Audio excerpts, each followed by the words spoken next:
Umakyat na sa 6 ang nasawi sa Gumong Gusali sa Angeles City, Pampanga. Nangako naman ang Angeles LGU na pananagutin ang may-ari at contractor ng Gumong Gusali na nagsimula na raw makipag-ugnayan sa mga otoridad. Nasa frontline ng balitang yan si Nina Ong Pauco.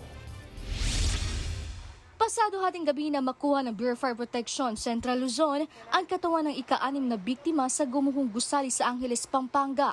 Kinilala ang nasawi na si Roberto Sabile, 51 taong gulang. Nakuha ang bangkay malapit sa harapang bahagi ng gusali.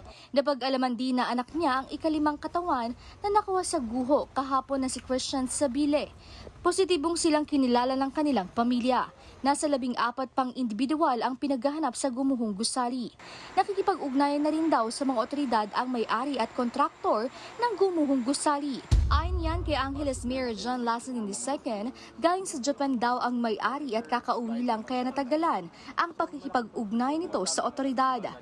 Yun ang commitment na binigay nila sa atin, no, na handa silang tumulong sa mga pamilya ng biktima at handa silang makipag-ugnayan. So siyempre, hihintayin natin.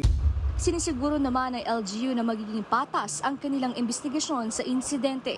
Ang paglilitis natin is pantay. Ipupush ko yung mga kasamahan natin sa gobyerno na gagawa tayo ng hakbang kamukha ng preventive suspension kung sino man ang mga kasama natin sa gobyerno na nag-a-approve ng mga mga permit nila. Kasi kailangan patas, no, sa side ng owner or contractor at sa side din ng pamahalaan.